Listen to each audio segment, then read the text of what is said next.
In the last episode, we talked about stocks and how they make money. So in this episode, I want to talk about the second half of the phrase stocks and bonds, bonds. Bonds are another great way to invest and make money over time.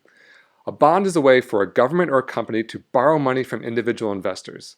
Let's look at an example. So here's Sarah. Let's say Sarah has $1,000 in cash that she wants to invest. She can buy a $1,000 treasury bond from the US government. Bonds are now tracked online, but they used to be tracked using pieces of paper that looked like this. So Sarah gives her $1,000 to the US government, and they use that money to build roads and schools and fund the military.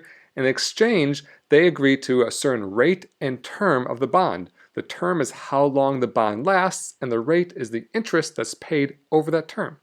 So in this example, they agreed to a 30-year term and a 3% interest rate. So that means every year for the next 30 years, Sarah will get 3% or $30 from the US government. Then at the end of the 30 years, she gets the full $1,000 back. That means that $30 times 30 years is $900 plus her original $1,000 means her $1,000 investment turned into $1,900 over 30 years. But let's say Sarah didn't want to wait 30 years to get her $1,000 back. She wanted to get out sooner. She can sell her bond. That bond obviously has value because the US government is going to pay her $1,000 back at the end, plus the rate, of course. So she goes to her friend Stephanie and says, hey, do you want to buy this bond? Stephanie wants to invest, but she looks at new investments, new bonds, and says, hey, wait a minute.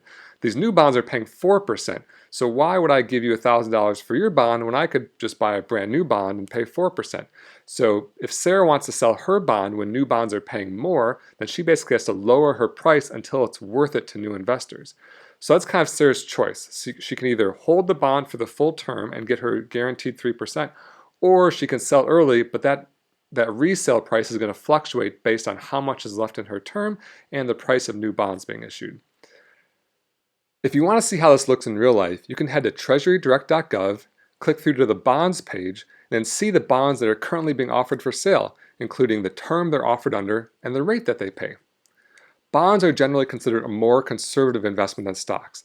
That means they don't go up in value as fast, but they also aren't as volatile. That's why common investing wisdom is to invest heavily in stocks when you're young and you can kind of weather the storm.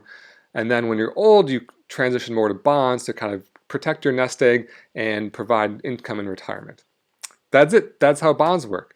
One word of caution is that I don't actually think it's the best strategy to buy individual bonds. It's easier to buy bonds in bulk inside of a mutual fund or an index fund. Join me for the next episode to learn about mutual funds and index funds and how they work. See you then.